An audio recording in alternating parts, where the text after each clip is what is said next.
వివాహేతర సంబంధం పెట్టుకున్న భర్తపై కత్తితో భార్య దాడికి ప్రయత్నించిన ఘటన వరంగల్లో చోటు చేసుకుంది.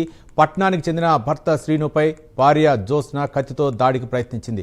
వివాహేతర సంబంధం పెట్టుకుని తనకు విడాకులు ఇస్తున్నారని కత్తితో దాడికి చేసింది. దీంతో అతడు పారిపోయి ఓ షాప్లో దాక్కున్నాడు. వెంటనే ఘటనా స్థలానికి చేరుకున్న పోలీసులు వివాహిత చేతిలో నుంచి కత్తిని తీసుకున్నారు.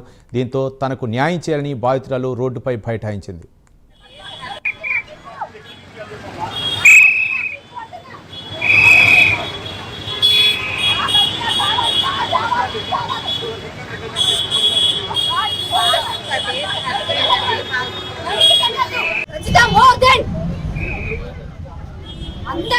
నా ఎమోషన్స్ తోటి ఆడుకుని అందరి సంగతి అవుతుంది.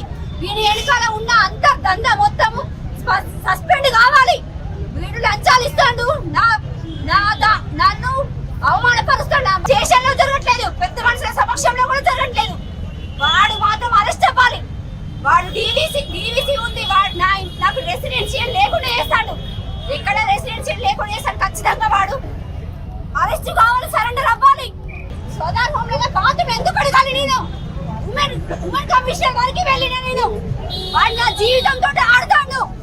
ఖచ్చితంగా నా లైఫ్ నాకు రావాలి, నా ఆస్తి రావాలి, నా పిల్లలు రావాలి. వాడు సెకండ్ మ్యారేజ్ చేసుకున్నాడు, నన్ను టార్చర్ చేస్తాడు.